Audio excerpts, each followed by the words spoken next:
Welcome to the Veriscope report today of the Commonwealth versus Brendan Banfield. And we're going to be examining his 911 calls word by word, a forensic examination. So the story so far, if you're new to the case, it's a fascinating case. It's about a federal agent. There he is on the left. That's Brendan. And his au pair there on the right. And his wife was murdered in a FetLife rather strange consent, no consent setup where the person who was invited for the first time into the house for this sexual encounter was shot and murdered by Brendan, the husband. This is the prosecution's argument. The trial is on day 4 now. The au pair who he was having an affair with, this is the person who had joined FetLife and had replied to a fake advertisement to have fantasy consent, no consent sex with his wife, who obviously knew nothing about this. And then in the end, she was murdered by stabbing. And this lady here, the Brazilian au pair, says that she saw Brendan stab his wife to death. Now, who's telling the truth? Who's lying? Who's being deceptive?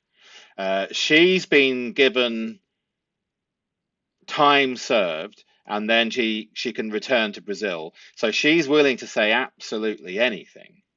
We have to bear that in mind. However, on the face of it, it looks like a slam dunk case for the prosecution, but is it? Well, we're going to be analysing the 911 call. Let's go into a bit more detail. So on the morning of his 37th birthday, Federal agent Brendan Banfield called 911 to report a home invasion. And Juliana was also on that call. And we're going to listen to that very shortly. His wife, Christine, lay dying from stab wounds to the neck, if she wasn't already dead. And a stranger named Joseph Ryan lay dead from gunshot wounds. And the family's she was 22, I believe, at the time. So forgive the errors in these reports, which there are sometimes. Juliana was on the line too, stammering that she didn't know what to do anymore. Interesting word, isn't it? She didn't know what to do anymore. So we noted that. It should have been an open and shut case of heroic self-defense. That's what Brendan Banfield wanted to present to the world. That heroically he had killed this intruder. A husband protecting his family from a predator who broke in and attacked his wife. I suspect they were hoping to hide the FetLife setup. Brendan was a special agent with the Department of Commerce, a federal law enforcement officer trained to handle these situations. So, quite incredible, isn't it? And then the detectives noticed something strange. The stranger hadn't broken in. There wasn't that smashed glass with the glass falling inwards, for instance. There was no forced entry. And Joseph Ryan's phone told a different story entirely. I mean, is this special agent stupid? Surely he knows that there would be an investigation and that, I mean, what was he thinking of doing? Taking Ryan's phone to an Air Force base and putting the SIM card in one bin and the hardware of the phone in another bin or something, a bit like another special agent we know, or actually an ATF agent. It sounds fishy. The IP address behind Angie traced back to Brendan Banfield's home network. Quite incredible. So the prosecution's theory was stunning in its depravity. Brendan and his au pair Juliana had been conducting an affair. Together they catfished Joseph Ryan through FetLife and Telegram, I guess for swapping photographs, etc., manufacturing a fantasy woman who invited him to their home on the morning of Brendan's birthday. And when Ryan arrived expecting that sexual encounter, he found something else entirely. I mean, if this is true, what an absolute nightmare of a situation. Brendan shoots him. Then, according to Juliana's testimony, Brendan turned to his own wife, Christine, and stabbed her repeatedly in the neck, obviously planning, if this is true, to blame it on Ryan as the maniac who has entered their home. And it was so violent that he severed her jugular vein and carotid artery. And then the 911 calls. Shall we listen? Shall we see what they have to say? And then we'll carry on the analysis afterwards.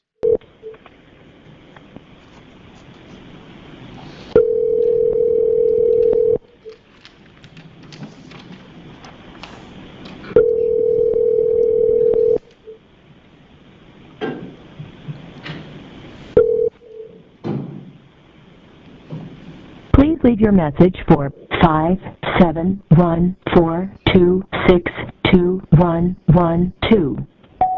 Hello, this is Fairfax County 911. We had a call from this number. If you have an emergency, please hang up and dial 911. This call was named error. You can disregard this message. Thank you. February 24, 2023, 7:48:40. And this is 3. 24, 2023, 8:02:05. Fairfax County 911. Where's your emergency? I need help. There is my friend. She just was stuck in the knife now. She's bleeding a lot. I don't know what to do anymore. Okay, where are you located? What's your address? Oh my God. Take a deep breath for me. Just let me know your address.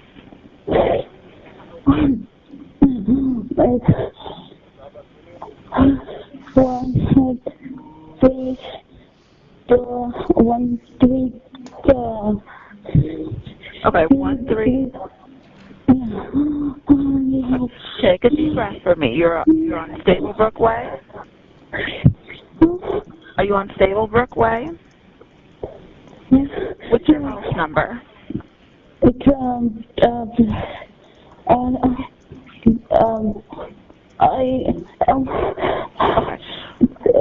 what's the number of this? Is there somebody else there that can give me the address? 13230 Stablebrook Way. Okay, Brendan's taken over. What's going on?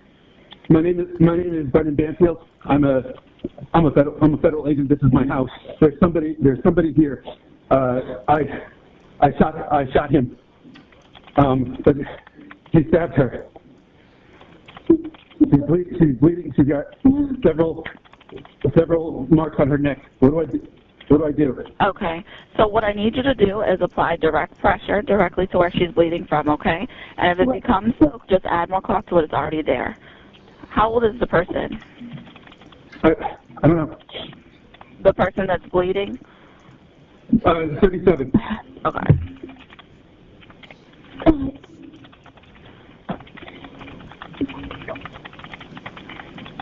Okay, so the person that you shot, where is he? I don't know. I don't know him. Okay, where is he though? He's here. Okay, this is a very important moment. She asked him a question. He avoided answering her question, and instead his priority was to tell us something. And we've just heard it. Let's listen again. It's important. Okay, so the person that you shot, where is he? I don't know. I don't know him. Okay. The person that you shot, where is he? What's his priority? I don't know him. He's just told us that he does. That was not the question. He decided to answer an entirely different question. That was his priority. His frame of mind is not to convey the emergency, but it's to seek help for himself and to convey his alibi. That's his priority on the call. Let's carry on, and then we'll go deeper into the forensic linguistic analysis. Where is he, though? He's here. He's on the ground. Okay.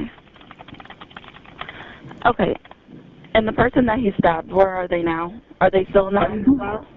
I have rescue coming to you. He's bleeding. It's my wife. It's just what I'm just to know what to do. Okay. So I want you to get a clean cloth and apply direct pressure to where you're bleeding from, okay? Yeah. Okay. Are you the one that's bleeding? Just keep applying pressure. Don't remove it. If it becomes soaked, just add more cloth to what is already there. Do not use a tourniquet. If one is already on, don't remove it. And don't throw or flush any blood-soaked items, okay? And, sir, I need you not to touch the weapons or disturb the scene at all. And don't touch or remove any impaled object, okay?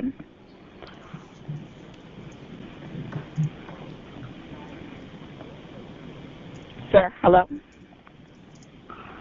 Ma'am, can you hear me? Let me. Okay. Are you the one that was injured? She's not responding. She was one in one. He's living. Okay. Can you tell me how her breathing is?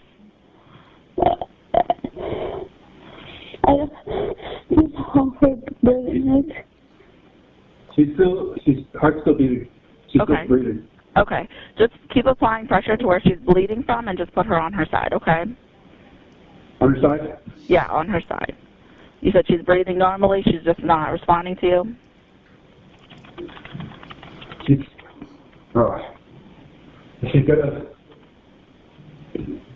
got a very big hole in her neck. Okay. Just keep applying pressure, okay? Just keep adding more cloth what's already there. And who am I speaking to? Who are you, dear? Are you? Good what? Okay, so who's the person? Where's the person that's bleeding? Where are they in the house? They're upstairs. Okay. In the bedroom. Okay, and where is the person that was shot? Are they also in the house downstairs? Yes. Yeah, he's in the bedroom too. Okay.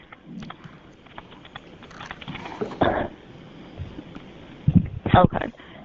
Can you just send help, please? Yeah, they're on the way. They're coming to you now, lights and sirens, okay? And any weapon is secured, correct?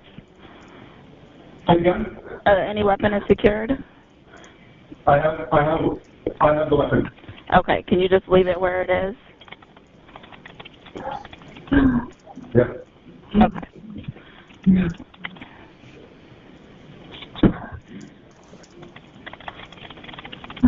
And you say you don't know the individual that was shot? No. Whenever things the Okay. person.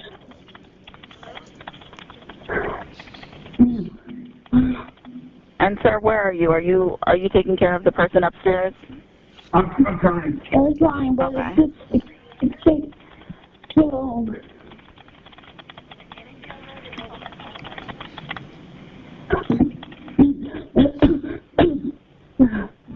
Okay, I have officers that are pulling up outside, okay?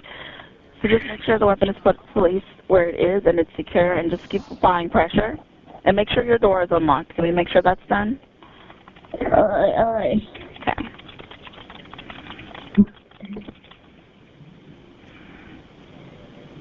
And if there's any animals, please make sure they're put away. Yeah. Unlock the door. Okay. I'm gonna lock the door. That is okay. Okay, so make sure your weapon is down, sir. And now you're coming to the door with your hands up so the officers can see you. Okay. I locked. Okay, and the weapon is down?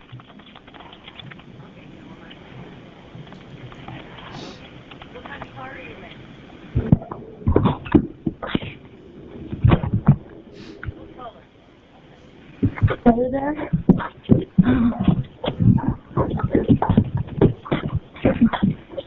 Are you there? Yeah, I'm still here. Are they coming? Yeah, they're on the way. You should see them soon. They're pulling up outside right now. Let me know when you can see them, okay? I just see them? You should be able to see them soon. Huh? I hear them. Okay, so are we... Okay, and no one has a weapon, right? The weapon's down? The weapons are down. Okay. That one's down. I hear them. Okay. They're pulling up outside. Just keep applying pressure to where she's bleeding from and just make sure she's okay. Not. Keep doing this. It's okay. Okay, let me know if the officers are with you. Want to come here? Yeah, they're pulling up now. They're gonna make their way to you. Okay. I'm showing them outside.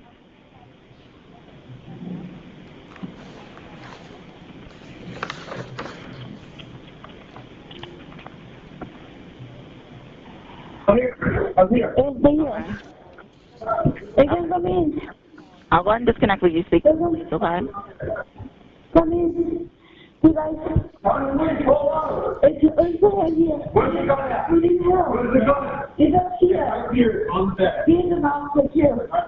So, you just, My house. you just go out. Anybody downstairs? My God. February 24, 2023, 8:10:38. Judge, I don't have any further questions. Mr. Okay, let's carry on with the analysis. The 911 calls were supposed to be the performance that sold the home invasion story. And because they're closest to the crime in terms of time frame, by analyzing them forensically, hopefully we can get intelligence and evidence beyond surface level. So that's what we're going to be doing today. And if you're new to Veriscope, bear in mind that when we identify a flag, i.e. a deception marker, it doesn't necessarily mean it's true. In fact, it probably isn't. And it probably means nothing. But because we know that it violates a principle of statement analysis or forensic linguistics, we mark it. So even if it's only 10% of the time deceivers do this, we mark it. Even though 90% of the time it's completely innocent and just normal speech. Does that make sense? But of course, if then the document ends up with clusters of these flags and superclusters, and the entire document is just covered in deceptive markers, well, then we might start to think, this looks like the statement's deceptive. Does that make sense? So in other words, we keep an open mind. We enter the statement believing the subject in the same way as a jury. We should enter presuming innocence and let them talk us out of it. Let their own words paint the truth. So without further ado, let's begin. What follows is a forensic linguistic analysis of those calls that we've just heard. So we're going to be looking at every stutter, every pause, every word choice examined under the microscope. We'll go quickly to keep it interesting and to keep the learning rapid.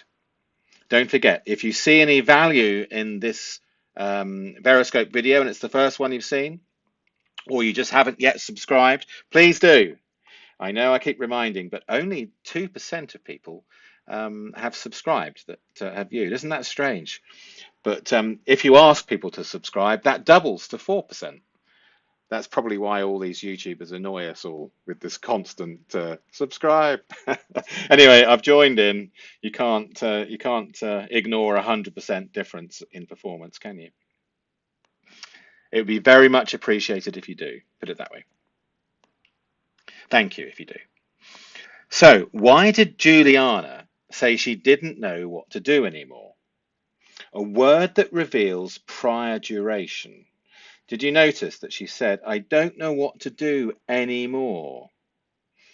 If she had just discovered the scene, this doesn't make any sense. Why did Brendan announce why was it important for him to tell the 911 operator, I'm a federal agent, before admitting he shot someone? There's sort of alibi construction, justification construction before conveying the information. So he's using a convincing pattern. And in forensic linguistics and statement analysis, we have this principle of, are they conveying information or are they trying to convince us? Doesn't mean that the person's being deceptive. I mean, they might be a marketer or a salesperson. And so we have to balance the environment and the truth. Is it normal, etc.? But can you see how this is abnormal? He also had a triple stutter on those exact words at that time. And why did neither caller ever say Christine's name? Now, if you look at some of the other Veroscope analysis which we have on the channel, over 100 now, leaving out the victim's name is very common amongst the deceivers and the criminals. They struggle to call their victim by their name. They're creating distance. Is it through guilt and shame? We don't know. All we do know from analysing tens of thousands of criminal statements and corporate statements, where we know the result in advance, or we know the truth in advance, or what happened in advance, we will often see distancing language, and particularly in criminal statements where they take out the victim's name. But the distancing language is something that is particularly common. They're not demanding help for her on the call, are they? Did you notice when we look at their language in detail? It's help me, I need help, etc. And why was there a 15-minute gap between the first 911 call and the second? A gap Juliana later explained by saying she was waiting until Brendan was ready for the call. They were planning when to make the 911 call. So, if this is true, if we can believe Juliana, and we have to bear in mind she's got a walk-home deal, she leaves after the trial a free woman, even though she admits to shooting the victim herself. So we do have to keep an open mind, difficult though that may be on the evidence. Let's attempt to do so. So the answers are in the words themselves. Did you notice attempt to do so? So if you analyze that linguistics, it means I believe he's guilty. It comes out in the words, doesn't it? Every conspicuous absence, every priority leaked through sentence structure. This is what forensic linguistics reveal when we stop listening to what people meant to say and start analyzing what they actually said. So in other words, what we mustn't do as analysts, and if you're learning this skill, if only to understand more about what someone's saying on your WhatsApp or your emails at work, if only to catch the little slight deceptions and have a huge advantage in life. Well, very often what we do is we reinterpret what the person is saying to us, and we might even catch ourselves saying what they meant to say or what they really mean is. In other words, we give them a free pass from their actual words and what their unconscious chose. Can you see how if we get into that habit, we will miss intelligence sometimes because we've almost decided, well, I'm going to ignore the evidence that I have because what they actually meant was, and then make up this new thing. We do it. I even catch myself doing it in the middle of an analysis. So catch yourselves when you're doing this.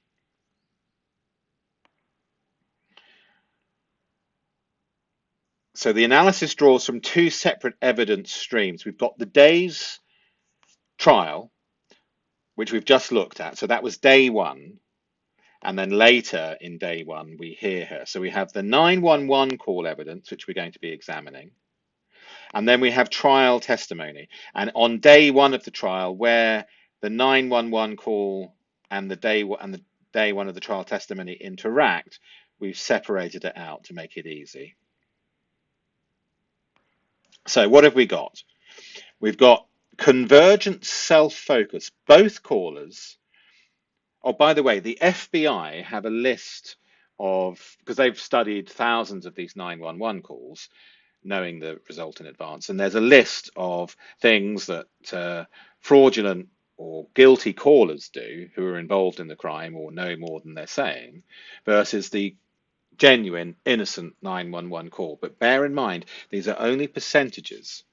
So a percentage of the time, if the person begins with "I need help" and their entire focus is on the call about them and their needs, well, percentage-wise, they're more often guilty than not. Does that make sense? I can't give you the percentages. All we can do is identify the pattern and put in the flag. So FBI indicator number 4, I don't know what to do anymore. And what do I do? Neither asks for help for the victim. Do you see how it's convergent self-focus? So this becomes a flag. We don't like to see this in 911 calls. And sure enough, one of the people on the call admits that she shot the victim. Hence, we see the pattern. However, we'll also likely discover lots of these FBI indicators where they don't exhibit any evidence.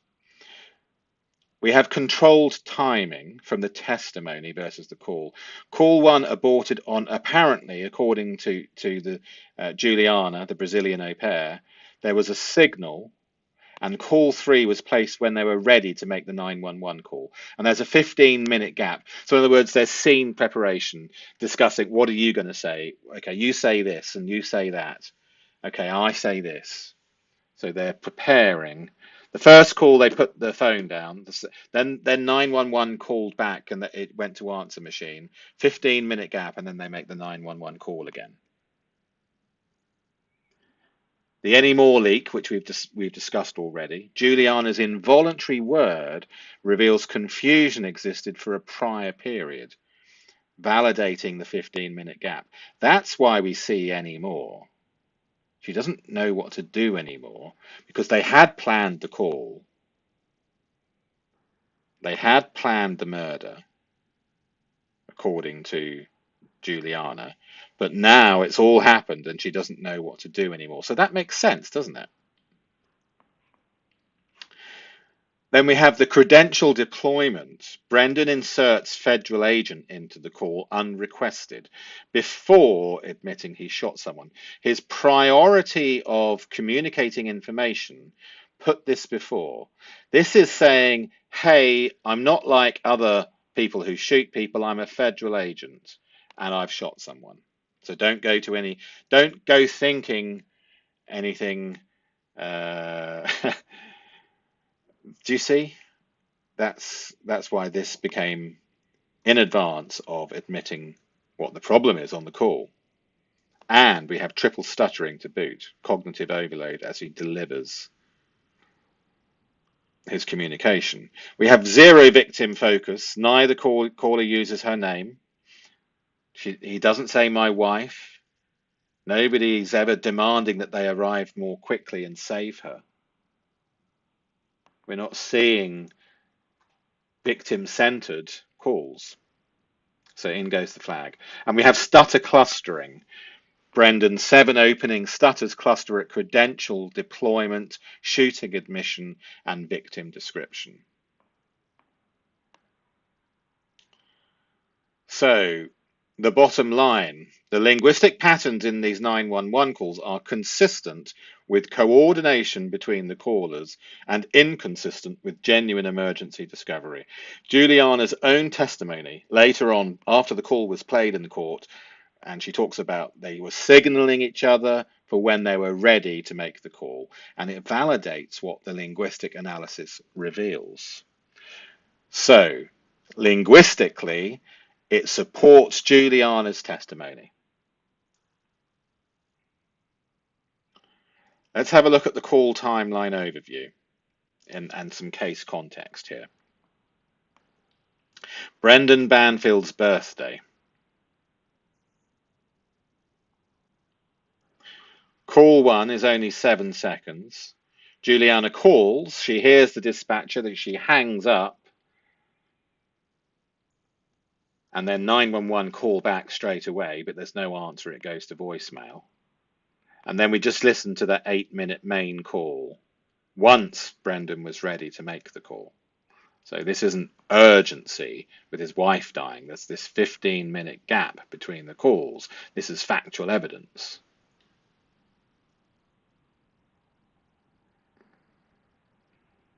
This 15 minutes is a long time when someone's dying of stab wounds to the neck.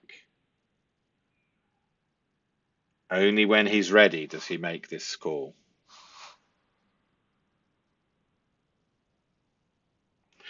So we have the structural breakthrough, we have the controlled call sequence. Julia's testimony provides the explanation. Call 1 was aborted on Brendan's signal, and call 3 was placed through when Brendan said, "I'm ready," or was ready.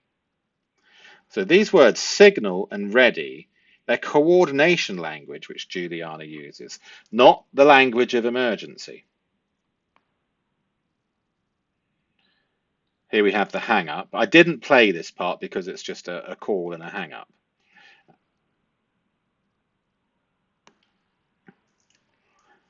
So we don't have the expected type of call, which happen more often than not. So if you would make a call a certain way, that's true, and that's how you would make that call.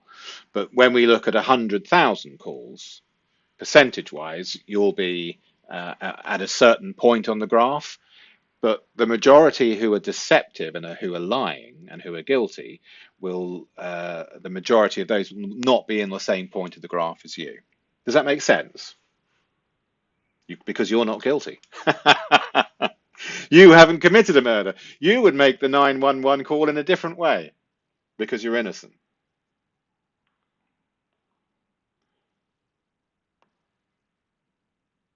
So you might make the call in a way innocently where you say, "I need help and I wonder if you can help me."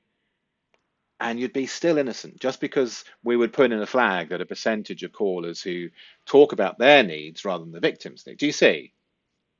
So just because there's a flag, it doesn't mean that it's a fact. So linguistic empathy. Why would someone call 911, hear the dispatcher answer, and hang up without speaking? In a genuine emergency, the brain is compelled to speak. But she hangs up, and she says, because she got the signal from Brendan, "Not ready." You know, you can imagine the hand waving, can't you? "No, put the phone down." "Wasn't ready." "No, cut the call." That sort of, I don't know how the signal was made, but we can imagine the signal was made and it fits in with what actually happened. Then they call back.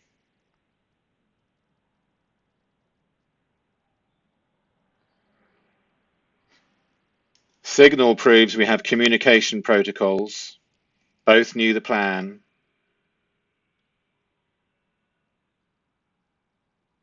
It's not a misdial. It's not an accidental connection. Now, the more that this case goes on, the more I see Higgins and his butt dials. I saw a little video from Loophole Lawyer who made the same joke. There's a connection.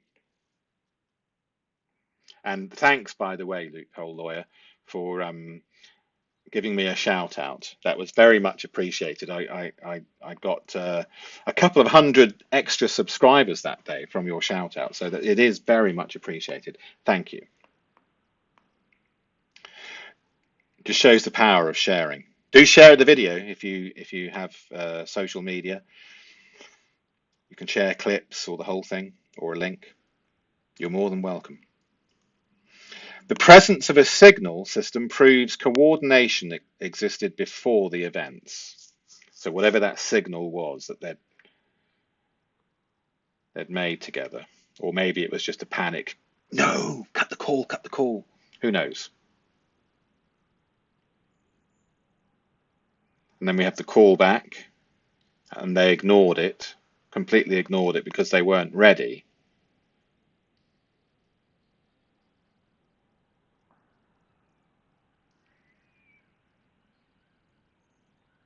So in a real emergency, then they're going to answer, aren't they?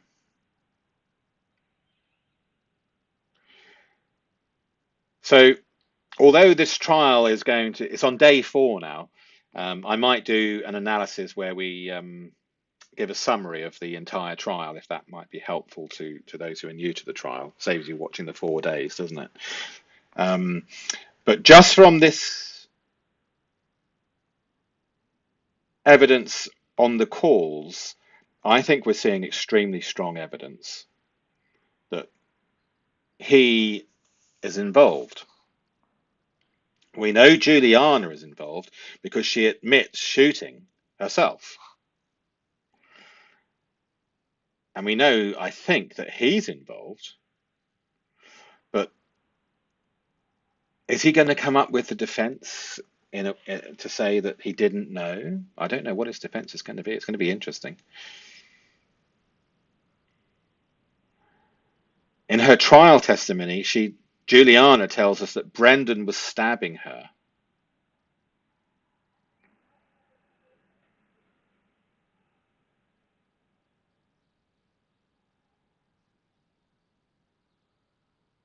And it becomes quite graphic.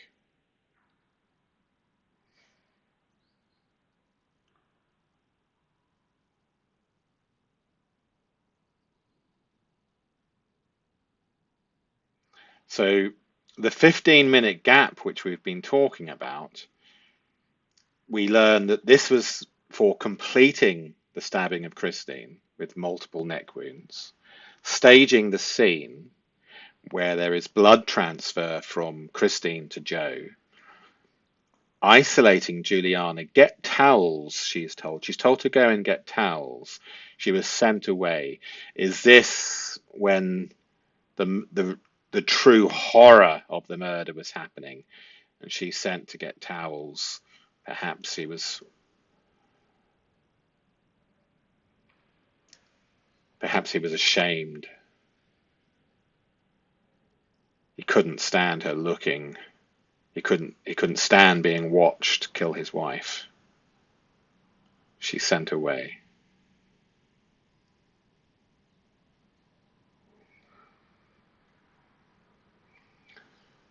Call 3 was scheduled. It's not spontaneous. You cannot explain this 15-minute gap. You call immediately.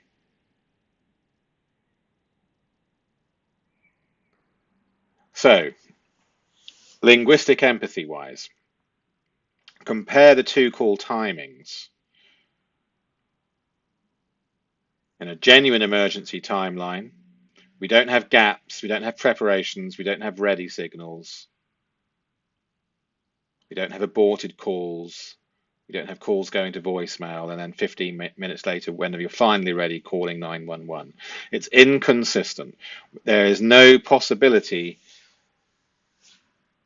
that has come out at court or is obvious from the calls themselves that can explain this. Juliana's testimony, however, does explain it.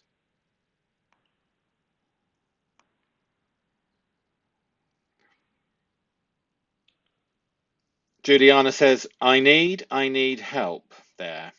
My friend, he just was Distinguishing my lot, I don't know what to do anymore. Excuse the transcript error there. We couldn't quite hear. I need. Notice the sensitivity and the cognitive overload on the stutter. This is the very first words of the call. We see the cognitive stress at the call initiation. The brain cannot smoothly begin the scripted performance. She is at maximum stress at the start of the deception, the moment of commitment to the false narrative. Are you ready? I need. The stress level and the cognitive overload creates this pattern. And not only is it self-centered and self-focused for her own needs rather than the victim, we also see a combined cognitive overload and sensitivity. Help there. Now, Juliana is Brazilian, so we do need to give her a free pass, I believe, on a lot of the language. However, anymore, this is the temporal leak, the involuntary timeline revelation. These are extremely important words to us as analysts. We would often mark these up in a document in green to show time. There was a prior period where she was okay.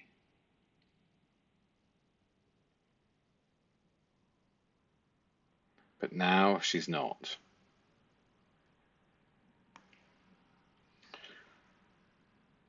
The subject doesn't lie. The subject edits.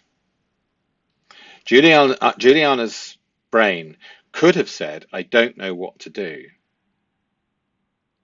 Instead, it said, I don't know what to do anymore. About this scenario, about what's happening. She knew what to do at some point during this plan, but not anymore now that the plan has happened. Can you see how this is subtle and could easily have gone over our heads in terms of collecting the evidence? This fits with her current narrative of being involved in the killing.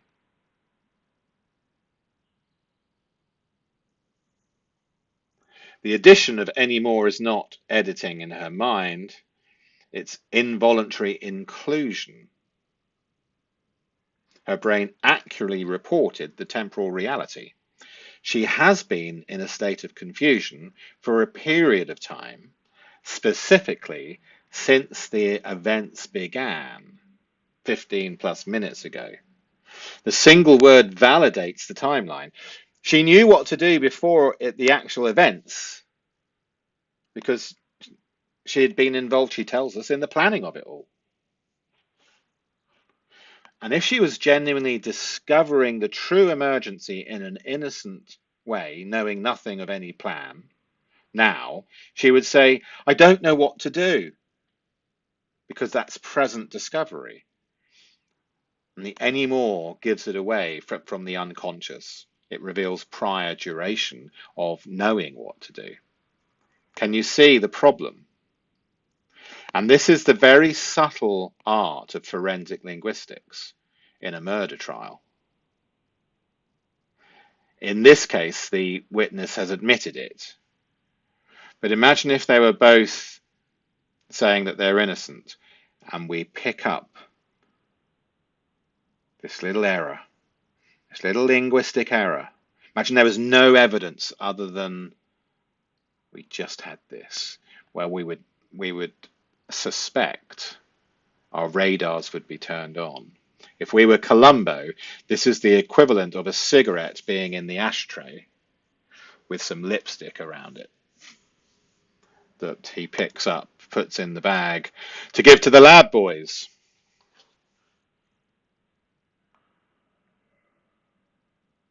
So self-focus, present.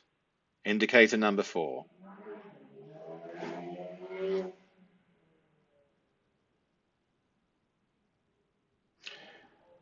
Her brain revealed the priority, her own situation, not Christine's life. The focus is on her own confusion, not the victim's survival. And we're not hearing the more often in a genuine emergency, come quickly, hurry, help her, please save her, please hurry for her, she needs you, etc. Okay, said the dispatcher, where are you located? What's your address? And then we have fairly indescribable. The dispatcher is telling her to take a deep breath, and she's having real struggle giving the address. What's your house number, etc. Huge cognitive overload. She's not even able to give the address. And eventually the dispatcher gives up and says, is there somebody else there that can give me the address? Why can't Juliana provide the address? She's lived at the address for over a year. She is Brazilian. English isn't her first language, but she should be able to give the address. She should know it automatically. There shouldn't be the processing delay, but she has gone into shock and cognitive overload. And the planning session with Brendan hasn't helped under stress. She's essentially lost it.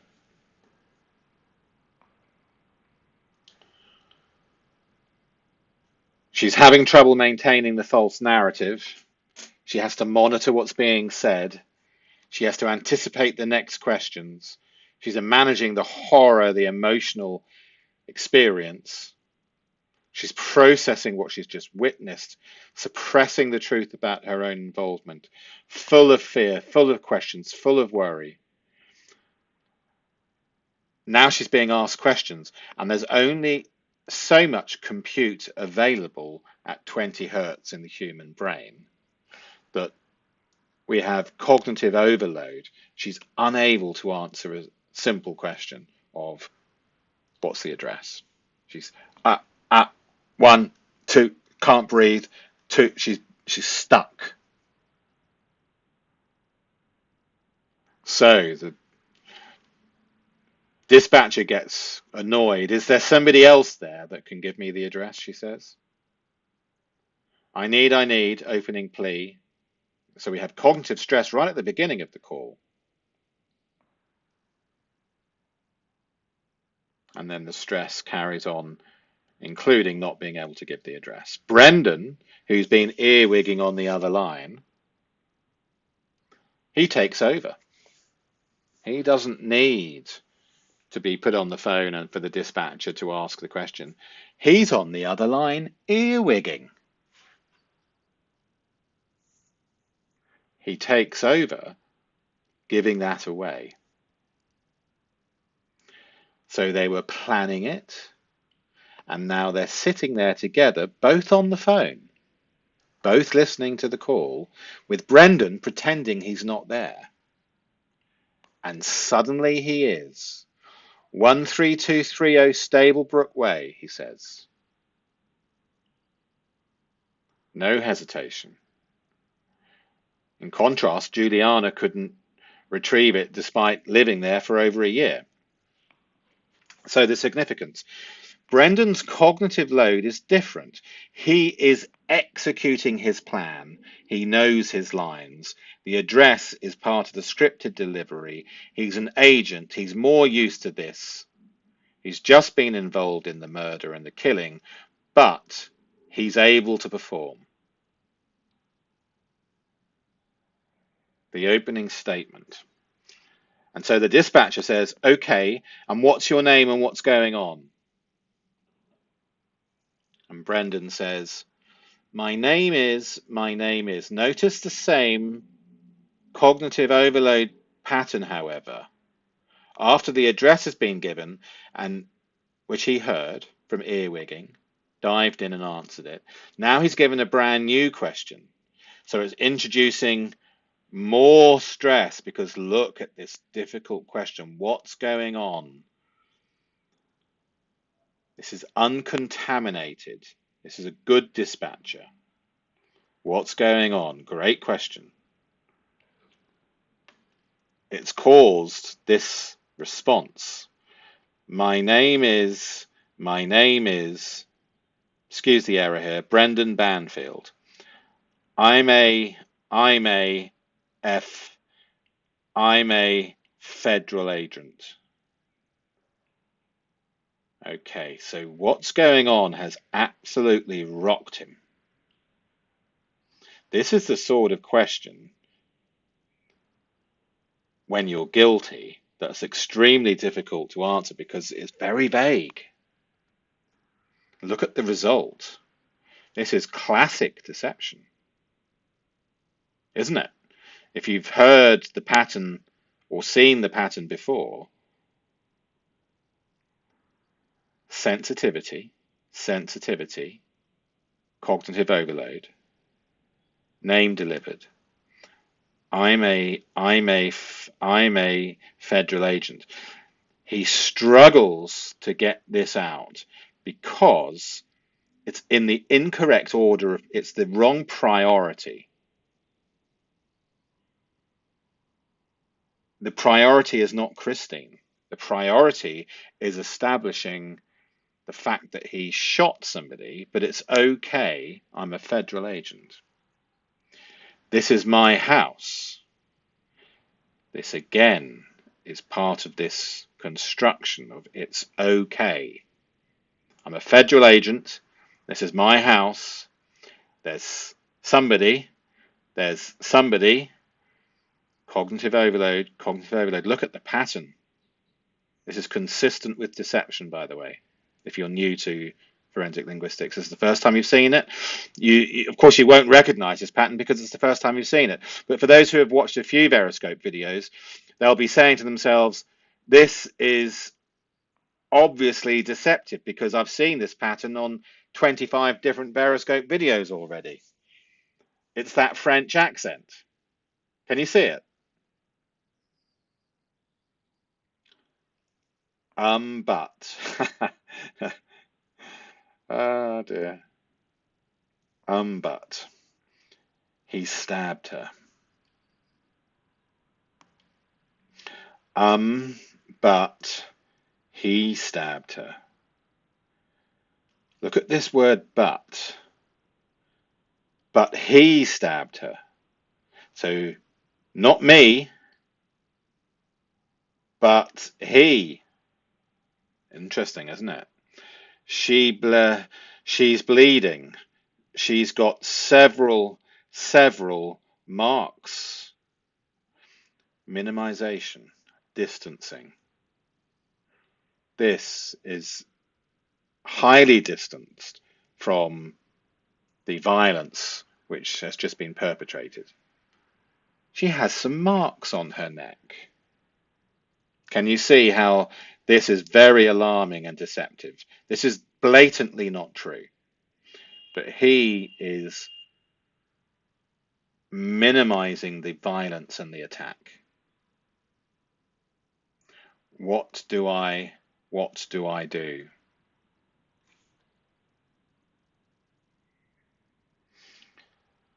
Perhaps they had planned together to ask, what do I do?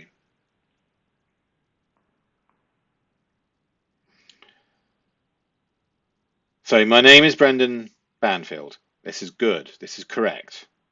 This was asked. This is correctly answered. This gets a pass. I'm a federal agent. This was not asked. Unnecessary information. As a principle of statement analysis, we always look for unnecessary information because it breaks the economy of language, which is another principle of forensic linguistics, where if it's unnecessary to say it and people are saying it anyway, it's an indicator, and we need to ask ourselves why, and it breaks that rule. So in goes the flag. This is my house, not asked. In goes the flag. I shot him. This was asked. Correct.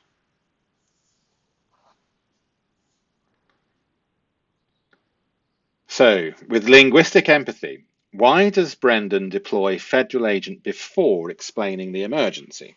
In a genuine emergency, the brain produces the crisis first. We're not seeing this. It's in the wrong order, isn't it? The justification, if it does arrive, should be after. It's his wife. Speed is of the essence. Expected might be, someone's broken in, my wife's been stabbed, get here quickly. I need help immediately. Oh, I just said I need. You see, it's percentage-wise.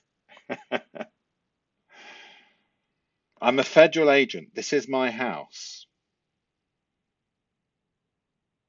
Someone broke in. My wife was stabbed. Interesting. Interesting that I made the error as well, but then again, I'm not making the call, so, and I've been contaminated with this report. And I might just speak that way. All possibilities. We have to have an open mind and believe the narrator. The credential deployment serves a strategic function, establishing authority and trustworthiness before the admission that will require trust. I shot him. This is impression management, not emergency response. He's setting the scene before delivering the information. He's using convincing patterns, not conveying patterns. There is the need to explain. And then we have these false starts. I'm a federal agent. This cognitive overload pattern which continues with the dispatcher's vague open question, which is always the type of question you should ask when eliciting. Minimal contamination. Tell me what happened from the moment you woke up this morning to the moment you went to bed. And then just shut up. And you should start to get uncontaminated intelligence from those sorts of questions. Here, however, we have maximum cognitive stress at the specific claim. I'm a federal agent, he says. The credential is central to his defense strategy that he's been planning. This is what the linguistics lend themselves, if we are to believe Juliana. Do the linguistics match her, or when we hear the defense, his account? He needs to be believed as a trustworthy law enforcement officer. This is his desire here. The stress at deploying this credential reveals its calculated importance to the unconscious mind. This is highly important to him. And not only is it broken up, it's in the wrong order. So, unnecessary information, FBI indicator, present. The question was asked, what's your name and what's going on? The question was not, what do you do for a living? What do you do for work? This is unrequested information provided.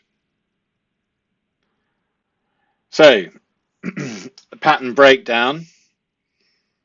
My name is, we have the cognitive overload stutter. He's setting up the frame. Here we have this absolute disaster, maximum cognitive stress, and it's unrequested, the information that he's a federal agent. This is my house was unnecessary. He's establishing jurisdiction, ownership, authority.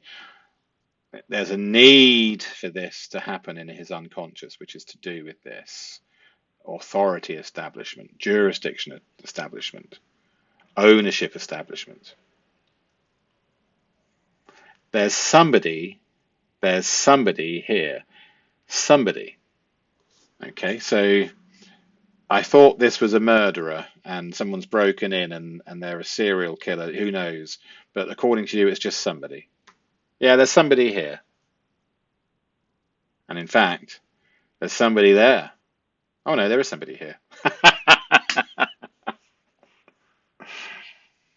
There's somebody here. There's somebody here. Oh dear. It's funny because it's wrong. And he cannot smoothly deliver the claim. I shot him. We have the double stutter pattern under maximum stress for the act. This comes after his credential establishment. So we have strategic ordering is completely incorrect for the call. But he stabbed her. But the deflection structure diminishes what came before I shot and instead emphasizes what follows. He stabbed. I shot him, but he stabbed, miss. This is old childhood excuse structure. Yes, I shot, but the important thing is he stabbed her. Can you see? I'm over-egging it, but only so the pattern becomes clearer. Several marks. This is a stutter and a minimizer. We're talking about serious violence. This is a gross minimization of the fatal injuries. Several marks on her neck. Absolute rubbish. What do I do? What do I do? Self-focus plus cognitive overload. Similar to Juliana, I wonder if this was in the planning. Say on the call, what shall I do? What shall I do? We don't see the expected language. We have two callers using a very similar, not identical, self-focused pattern. I don't know what to do anymore. What do? I think this was part of their 15-minute planning session. The convergent self-focus, two independent speakers, same 9-1 call, one earwigging. Huh. Absent from both callers. No helper, no save my wife, no Christine. Please, no hurry, no urgency. Both speakers are producing the similar linguistic pattern. This coincidence becomes mathematically improbable when we have the FBI's rules for calls and both subjects are breaking the rules, or some of the rules rather. So my name, I may, F I may. The triple pattern for federal agent. There's somebody. I shot. She, blur, she's. Several. What do I do? The more important thing is where these occur. So where are these occurring? Federal agent prior to conveying the information. Shooting admission, intruder claim, his name, and the wound description. They cluster at frame construction, admission, and evidence points. Otherwise, he's not stuttering. Then we have the middle exchange and the question diversion. Do you remember? The where, who diversion. Okay, so the person that you shot, where is he? And he says, I don't know him. Honestly, I've not met him before. I've never seen him before. Sorry? Oh, you were asking where he is? He's upstairs. The question asked is, where is he? The answer was given, I don't know him. Yes, you do. This is not confusion. This is priority leak. The dispatcher asks for location, and Brendan answers with identity. And more importantly, not only is it avoiding the question and answering a different question, which, by the way, is a standard deceptive structure that politicians have gradually learned, so it's now become just part of their language pattern. But originally it started off as a technique. Avoid the question, answer a different question. So that was the technique, and now they just talk like that. The political deception language. But these aren't trained political speakers, so this is coming from their unconscious, not knowing that it's a technique. It was important for him to establish the alibi. I don't know him, honest gov. The priority leak. His brain's priority was not helping the first responders or his wife, Christine. His brain's priority was establishing the stranger narrative, his plan. On the call. Let's get back to establishing my plan. I don't know him. Oh, the question was, where is he? He's upstairs. But I don't know him. Do you see? By over-egging it, I know, it's not exactly what he said, but to me, knowing the pattern, he might as well have.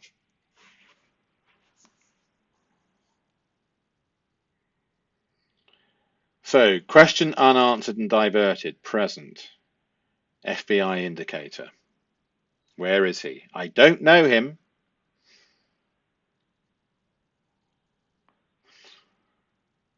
He's here. He's on the ground. The dispatcher must repeat the location question. Only then does Brendan provide a responsive answer. Until then, he's determined to stay in his plan.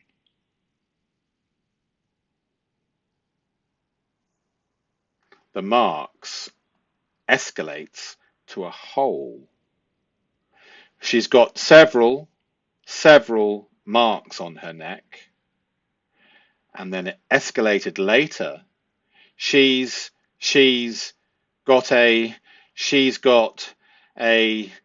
very big hole in her neck.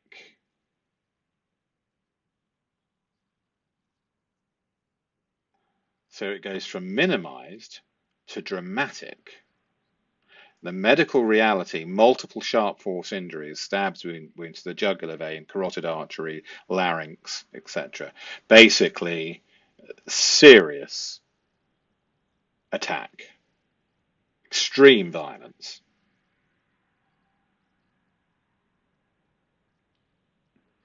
Why does the wound description escalate within the same call?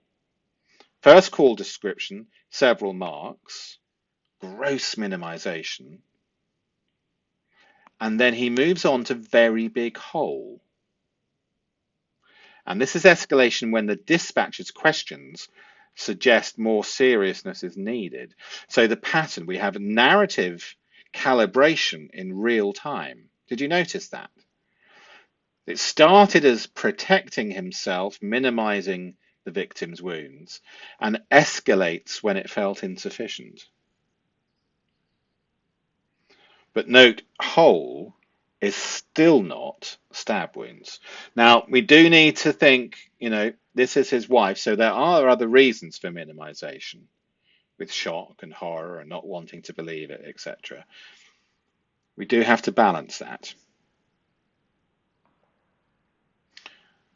But we have a name void.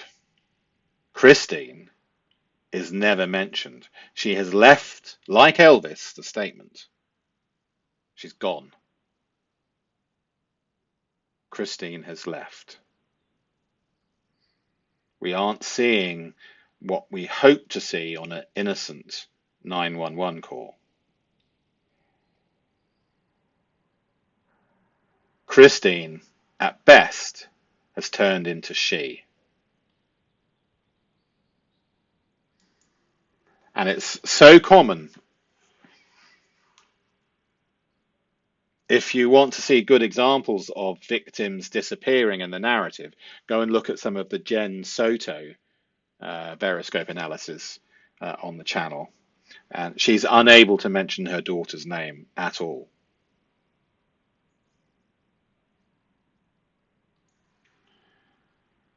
So the brain is protecting itself using the distancing language. We don't know why, but if we were to guess, it's shame and guilt, not wanting to see, perhaps.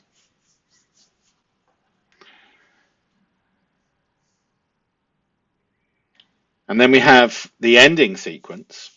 So we'll be shortly ending the Veriscope analysis, but we have a little way to go. And the dispatcher says, "And sir, where are you? Are you taking care of the person upstairs?" And he says, "I was trying, but it's too old." This must be a transcript error. So I apologize. It's difficult to get everything correct in the calls.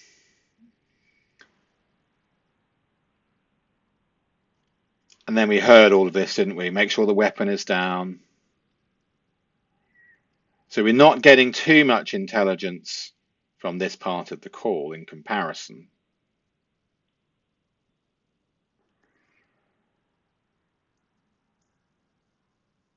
So just to sum up, we have the hang up and we have the call back. And then we have the ready and the signals, which Juliana explained later on day one of the trial.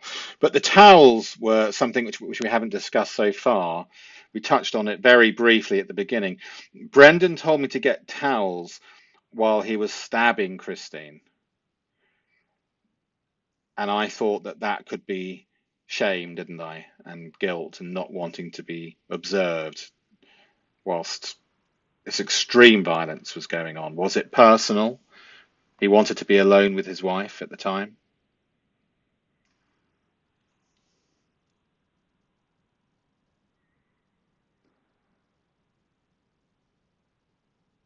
Was he isolating? Jen Soto sent them upstairs, told me to get towels. Yeah, there could be some isolating there. He sent her away. I think it was because he wanted privacy to finish Christine. He wanted that moment alone with his wife. Ha! Awful. Absolutely awful.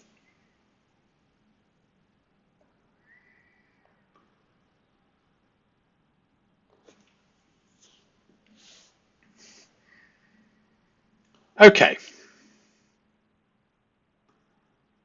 So let's have a look. Opens with greeting. Hi, hello.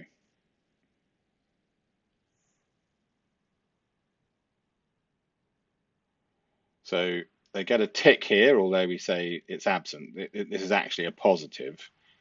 You're not supposed to open an emergency call on the percentage wise with hi, how are you doing? I wonder if you can help me. Overly polite and cooperative, although many people on their emergency call are, when somebody is in the middle of trauma, they tend to leave the politeness and the cooperative aspects out of the call more than they would do if they weren't in this genuine trauma, accident, fear mentality. Those who are much more composed and perhaps aren't as emotionally involved in the incident can do this, and it's perfectly normal for them. But we go on the percentages. Self-focus. Here we see that they are exhibiting and breaking the FBI rule. So overall, although they haven't broken too many of the top 10 rules. Those that they have broken are significant, particularly the where-who diversion that we just looked at. However, I've seen an awful lot worse.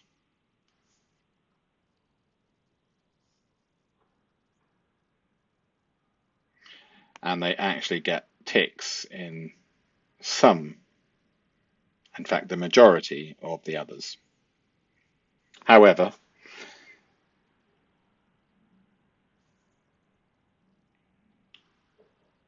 we have the strongest single indicator because both callers have that self-focus pattern. We have the question diversion and the extra information. The convergent self-focus pattern across both independent callers is statistically unusual in genuine emergency calls.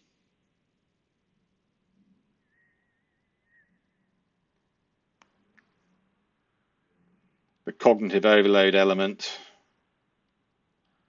which we've covered, the lack of Christine's name in the statements,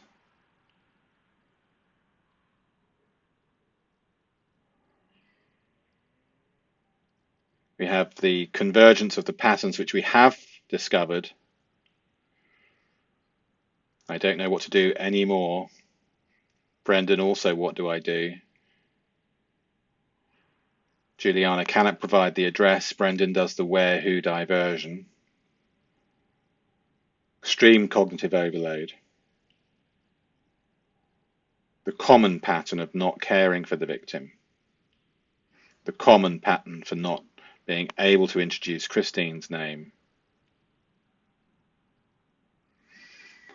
Okay, so we have patterns consistent with coordination, that controlled call sequence, the 15-minute gap, the convergent self-focus, the stutter clustering, the credential deployment, the question diversion, the name avoidance of Christine, the any more leak, the false relationship of the friend with Juliana, help their distancing, zero victim focus demands. We could go on, marks on the neck, etc.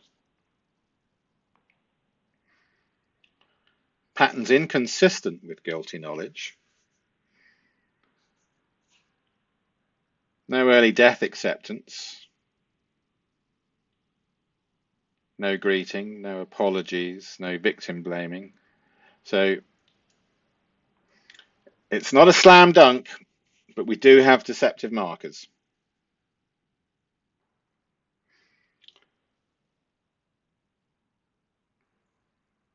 Pattern convergence is high.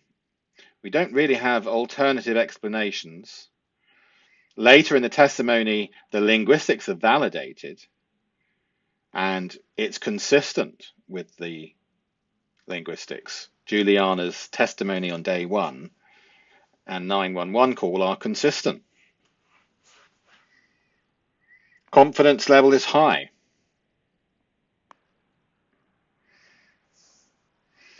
And we do like to look for alternative explanations because don't forget we enter the statement believing the callers, believing the people. But have they talked you out of it? These calls were performances, not emergencies. That's the finding.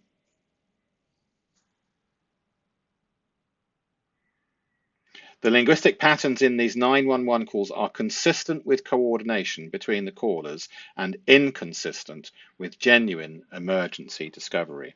So if we're going to hear from his defense some story, we need to bear in mind we've done the 911 Veriscope analysis, and the finding, in my opinion, is that it is inconsistent with genuine emergency discovery and is consistent with planning and coordination of the killing of Christine.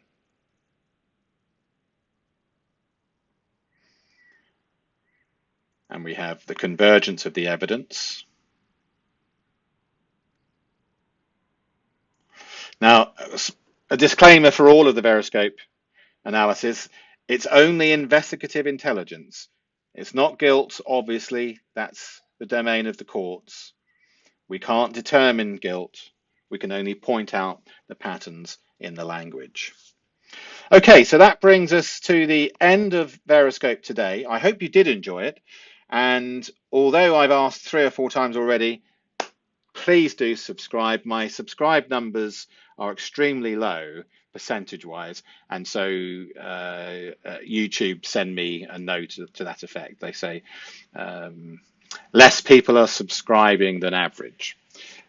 Maybe that's because it's boring analysis rather than video mainly, but I suppose those who are interested do subscribe. So if you're on the fence or you've forgotten to, it'd be appreciated.